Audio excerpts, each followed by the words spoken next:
Hi everyone. ரீசெண்டாக பார்த்தீங்க அப்படின்னா ஒரு பெரிய விஷயம் வைரல் ஆச்சு. நிறைய பேருக்கு தெரியுமான்னு எனக்கு தெரில. ஆனான்ற பொண்ணு 26 இயர்ஸ் ஓல்டு தான். அவங்க கார்டியாக் அரெஸ்ட்டில் இறந்து போயிட்டாங்க. ஸோ 26 இயர்ஸ் ஓல்டு பொண்ணு ஒரு கார்டியாக் அரெஸ்ட்டில் இறந்து போகிறாங்க அப்படின்றது கண்டிப்பாக ஒரு ஷாக்கிங் நியூஸ் தான். அவங்களுக்கு என்ன ஆச்சு அப்படின்றத டீட்டெயிலாக இந்த வீடியோவில் நான் சொல்கிறேன். ஆனா செபஸ்டின் பெரேயில். அவங்களோட நேட்டிவ் கேரளா. அவங்களோட ஏஜ் வந்து பார்த்திங்கன்னா 26 இயர்ஸ். அவங்க படிச்சிருக்கிறது சார்ட்டர்ட் அக்கௌண்டன்ட் முடிச்சிருக்காங்க. அவங்க முடித்த உடனே இஎன்ஒய் அப்படின்னு சொல்கிற பிக் 4 கம்பெனி, இஎன்ஒய்ன்றது பிக் 4 கம்பெனியில் ஒன்று. ஸோ அதில் அவங்க ப்ளேஸ் ஆகியிருக்காங்க. ஏர்ன்ஸ்ட் அண்ட் யங்ன்ற கம்பெனி நிறையா பேருக்கு தெரியும். அதில் ப்ளேஸ் ஆகணுன்றது நிறைய பேரோட ட்ரீமாகவுமே இருக்கும். ஸோ அதில் அவங்க வந்து ப்ளேஸ் ஆகியிருக்காங்க. கண்டிப்பாக அவங்க வந்து ஒரு ப்ரில்லியண்ட் அண்ட் அவுட்ஸ்டாண்டிங் ஸ்டூடெண்ட்டாக தான் இருப்பாங்க. ஏன்னா அவங்க அதெல்லாம் இருந்தனால தான் சிஏ கிளியர் பண்ணியிருக்காங்க, இந்த கம்பெனியில் ப்ளேஸ் ஆகியிருக்காங்க. ஸோ அதில் நோ டவுட் கண்டிப்பாக அவங்க வந்து ஒரு ப்ரில்லியன்ட் ஸ்டூடெண்ட் தான். ஸோ அவங்க இங்கே ஜாயின் பண்ணி 4 months தான் ஒர்க் பண்ணியிருக்காங்க. ஜூலை 20th பார்த்தீங்க அப்படின்னா அவங்க இறந்துட்டாங்க. ஸோ இப்போ அவங்க இந்த உலகத்திலே இல்லை. அவங்களுக்கு எவ்வளவோ ட்ரீம்ஸ் இருந்திருக்கும். அந்த கம்பெனியில் ஜாயின் பண்ணப்போ எவ்வளவோ ஒரு ஹோப் இருந்திருக்கும். பட் இப்போது எதுவுமே இல்லை, அவங்களே இல்லை. ஸோ அவங்களுக்கு என்ன ஆச்சு அப்படின்றத நான் சொல்கிறேன். அவங்க இறந்தது ஜூலை 20. பட் ஏன் இப்போ அந்த விஷயம் ரொம்ப வைரலாக இருக்குது அப்படின்னா, அந்த பொண்ணோட அம்மா வந்து ஒரு லெட்டர் எழுதியிருக்காங்க. யாருக்கு எழுதியிருக்காங்க அப்படின்னா, இஒய் இந்தியாவில் இருக்காங்களே, இஒய் இந்தியாவில் உள்ள ஹெட்டுக்கு வந்து அவங்க எழுதியிருக்காங்க. அந்த லெட்டரில் என்ன மென்ஷன் பண்ணியிருக்காங்கன்னா, என்னோட பொண்ணு ஆனா செபஸ்டின் பெரேயில் வந்து உங்களோட கம்பெனி பூனே பிரான்ச்சில் ஒர்க் பண்ணாங்க, 4 months ஒர்க் பண்ணாங்க. அவங்க இறந்ததுக்கான காரணமே வந்து over work, toxic corporate work culture, இதுவும் ஒன் ஆஃப் த ரீசன்னு சொல்லியிருக்காங்க. நெக்ஸ்ட்டு வந்து லாங் ஒர்க்கிங் ஹவர்ஸ், இது 3ஐயும் அவங்க மெயின் ரீசனாக சொல்லியிருக்காங்க. இது 3நால அவங்களுக்கு அவங்க பாடியில் மல்டிபிள் ஹெல்த் இஷ்யூஸ் வந்திருக்கு. ஸோ அதனால அவங்களுக்கு என்ன ஆயிருக்குன்னா, செஸ்ட் கன்ஜஷன் ஆகிருக்கு, ஆசிட் ரிஃப்ளெக்ஸ் நடந்திருக்கு. ஸோ இதோட அந்த பொண்ணு கண்டினியூஸாக ஒர்க் பண்ணிட்டு தான் இருந்திருக்காங்க. ஜூலை மந்த் என்ன பண்ணுறாங்க அப்படின்னா, செஸ்ட் கன்ஜஷன் வந்து அவங்களுக்கு கொஞ்சம் டிஸ்டர்பன்ஸாக இருந்துகிட்டே இருந்தனால டாக்டரை போய் பார்த்துருக்காங்க. அவங்க வந்து அவங்களுக்கு ஆன்டாசிட்ஸ் மருந்தும் கொடுத்துருக்காங்க.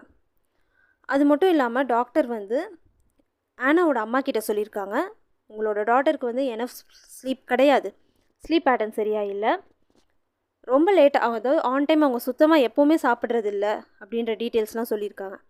ஸோ இதெல்லாம் சொல்லிவிட்டு டாக்டர் பார்த்துட்டு வந்ததுக்கப்புறமும் கூட அவங்க லேட்டாக தான் ஒர்க் பண்ணி எக்ஸ்டெண்டாக தான் ஒர்க் பண்ணிகிட்டு இருந்திருக்காங்க. 12 hours 13 hours 14 ஹவர்ஸ்னு கண்டினியூஸாக ஒர்க் பண்ணியிருக்காங்க. வீக்கெண்டும் ஒர்க் பண்ணியிருக்காங்க. ஸோ ரெஸ்ட்டுன்றதே அவங்க இல்லாமல் ஒர்க் பண்ணிகிட்டே இருந்திருக்காங்க. ஸோ இந்த மாதிரி ஒர்க் பண்ணிகிட்டே இருந்து அவங்களோட ஹெல்த் டிட்ராய்ட் ஆகிட்டே வந்துட்டு இருந்திருக்கு. அடுத்து என்ன இருக்குது அப்படின்னு பார்த்தீங்கன்னா, அவங்க வந்து கொஞ்சம் அவங்களோட ஹெல்த் வந்து சிவியராகவே ஆயிருக்கு. ஸோ இதெல்லாம் இந்த லெட்டரில் மென்ஷன் பண்ணியிருக்காங்க. அடுத்து அவங்க அம்மா என்ன மென்ஷன் பண்ணியிருக்காங்கன்னா, என்னோடய பொண்ணு வந்து இந்த கம்பெனியில் ஜாயின் பண்ணுன்றது ஒரு ட்ரீமாக தான் இருந்து ஜாயின் பண்ணாங்க. இன்னொன்று, இந்த லெட்டர் வந்து என்னோடய பொண்ணு மாதிரி பல பேர் சார்பாக தான் நான் எழுதுகிறேன். எத்தனையோ யங் ப்ரொஃபஷன் ஒரு பல கனவுகளோட ட்ரீம்ஸோடையும் ஹோப்ஸோடையும் ஜாயின் பண்ணியிருப்பாங்க.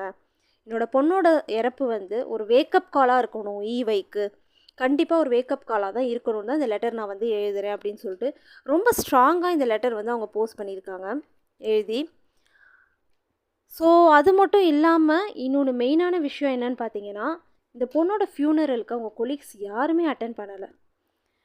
இவ்வளோ ஒரு கொலீக்ஸ் கூட அட்டன் பண்ண முடியாத அளவுக்கு அவங்களுக்கெலாம் வந்து லீவ் கிடைக்கலையா, அப்படி அவங்க வந்து ஒரு டாக்ஸிக்கில் தான் எல்லோரும் ஒர்க் பண்ணுறாங்களான்றது ஒரு பெரிய கொஸ்டின் மார்க்காக தான் இருக்குது. ஸோ இந்த லெட்டருக்கு ஒரு பதில் ரிப்ளை வந்திருக்கும்ல, இவங்க யாருக்கு எழுதுனாங்களோ அந்த ஹெட் சைட்லேருந்து ஒரு ரிப்ளை வந்திருக்கு. அதை கேட்கும் போது ரொம்பவே ஷாக்கிங்காக இருக்குது. அது என்ன அப்படின்னா, உங்கள் பொண்ணு வந்து இறந்ததுக்கு ஒர்க் ப்ரெஷர் ரீசனே கிடையாது, அதுதான் ஃபஸ்ட்டு பாயிண்ட்டாக சொல்கிறாங்க. நாங்கள் வந்து எங்ககிட்ட ஒரு 1 lakh எம்ப்ளாயி ஒர்க் பண்ணுறாங்க. ஸோ யாருமே வந்து இந்த மாதிரி யாருக்கும் இப்படி ஆகலை. அது மட்டும் இல்லாமல் எல்லாருமே கஷ்டப்பட்டு தான் இங்கே வேலை பார்க்குறாங்க, அதில் எந்த சந்தேகமும் இல்லை. ஆனா வந்து 4 months தான் இங்கே ஒர்க் பண்ணாங்க. எல்லாருக்கும் எப்படி ஒர்க் அலோகேட் பண்ணுவோமோ அதே மாதிரி தான் இவங்களுக்கும் அலாட் பண்ணியிருக்காங்க. ஸோ அவங்க டெத்துக்கும் இதுக்கும் எந்த சம்மந்தமே இல்லைன்னு முடிச்சிட்டாங்க. ஸோ இதில் என்ன நம்ம தெரிஞ்சுக்கணும் அப்படின்னா, நம்மளுக்கு இது இப்போ இந்த நிமிஷம் நம்ம அந்த கம்பெனியில் இல்லை, நமக்கு ஏதாவது ஒன்று ஆயிடுச்சுன்னா கூட அடுத்த எம்ப்ளாயை அவங்க ரீப்ளேஸ் பண்ணிட்டு போயிட்டே இருப்பாங்க. பட் எண்ட் ஆஃப் த டே கஷ்டம் யாருக்கு அப்படின்னா நமக்கு தான், நம்மளோட ஃபேமிலிக்கு தான். அவங்க தான் சஃபர் ஆவாங்க. ஸோ இந்த பொண்ணு பார்த்தீங்க அப்படின்னா இவ்வளோ ஒர்க் ப்ரெஷர்லேயும் ஒர்க் பண்ணி ரெஸ்ட் இல்லாமல் ஒர்க் பண்ணி கடைசியில் அவங்க கொலாப்ஸ் ஆகி கார்டியாக் அரெஸ்ட்டில் இறந்து போயிருக்காங்க. எவ்வளோ ஒரு கஷ்டமான விஷயம் இது. ஸோ நம்மளோட ஒர்க் கல்ச்சர் வந்து எப்படி இருக்கணுன்றதை டிசைட் பண்ணுறது நம்ம தான். நான் இங்கே தான் ஒர்க் பண்ணுவேன், இதுதான் நம்ம எவ்வளோ பெரிய வந்து பிக் 5 கம்பெனியில் ஒர்க் பண்ணாலும் சரி, எதில் நம்ம ஒர்க் பண்ணாலும் நம்மளுக்கு டாக்ஸிக்காக இருந்துச்சுன்னா இம்மீடியட்டாக நம்ம தான் வந்து அதுக்கு ஆக்ஷன் எடுக்கணும். அங்கே இருக்கணுமா வேணாமா அப்படின்றது டிசைட் பண்ணுற கண்ட்ரோல் நம்மள்ட்ட இருக்குது. ஸோ நம்ம லைஃப்பில் எது வேணும்னு நம்மளால் டிசைட் பண்ண முடியும். நான் மணியை நோக்கி ஓடணும்னு நான் விருப்பப்பட்டேன்னா தான் நான் அதை சூஸ் பண்ணும். எனக்கு வந்து மென்டல் பீஸ் தான் முக்கியம். எனக்கு வந்து எதை வச்சு என்னால் எப்படி ரன் பண்ண முடியும் அப்படின்றத நான் திங்க் பண்ணுறேன் அப்படின்னா கண்டிப்பாக வந்து நான் போய் அதில் மாட்டணும்னு எனக்கு அவசியம் கிடையாது. என்னோட இந்த சொசைட்டி ப்ரெஷருக்காகவோ இல்லை நம்மளை 4 பேர் வந்து ஏதாவது சொல்லிடுவாங்கன்றதுக்காக நம்ம ஏன் நம்மளோட மென்டல் பீஸை வந்து கெடுத்துக்கணும்? அவசியமே கிடையாது. ஸோ உங்களுக்கு இந்த வீடியோ மேபி பார்த்துட்ருக்க யாரும் நீங்கள் ஒரு டாக்ஸிக் என்விரான்மெண்ட்டில் ஒர்க் பண்ணுறீங்க, டாக்ஸிக் ஒர்க் கல்ச்சரில் ஒர்க் பண்ணுறீங்க அப்படின்னா ப்ளீஸ் திங்க், இது நமக்கு தேவையா அப்படின்றத திங்க் பண்ணுங்கள். அஃப்கோர்ஸ் நமக்கு நிறைய ப்ரையாரிட்டிஸ் இருக்கும். பட் ஏதாவது ஒரு சிலது நம்ம கட் டவுன் பண்ணி அதுக்கு ஏற்ற மாதிரி ஒரு ஜாப் நம்ம போகலாம். அங்கே நமக்கு வந்து ஸ்மூத்தாக இருக்குது அப்படின்னா நமக்கு மென்டல் பீஸ் நல்லாயிருக்கும். அதுதான் நம்ம வந்து ஃபஸ்ட்டு ப்ரியாரிட்டியாக பார்க்கணும். ஏன்னா நம்மளுக்கு ஏதாவது ஆச்சுன்னா அந்த நிமிஷத்தோடு நம்ம போயிடுவோம். என்ன நடக்குதுன்னு நமக்கு தெரிய போகிறதில்ல. பட் நம்மளை நம்பி நம்ம பேரண்ட்ஸ் இருப்பாங்க, நம்ம ஃபேமிலி மெம்பர்ஸ் இருப்பாங்க, அவங்க கண்டிப்பாக சஃபர் ஆவாங்க. ஒரு கம்பெனிக்காக நம்ம ஒரு கம்பெனியோட டாக்ஸிக் கல்ச்சர், அந்த டாக்ஸிக் ஒர்க் ப்ரெஷரில் மாட்டி நம்ம இறந்து போகணுன்னு எந்த அவசியமும் கிடையாது.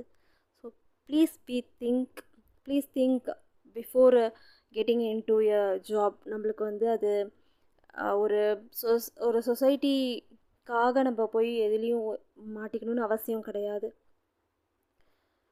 தேங்க்ஸ் ஃபார் வாட்சிங்.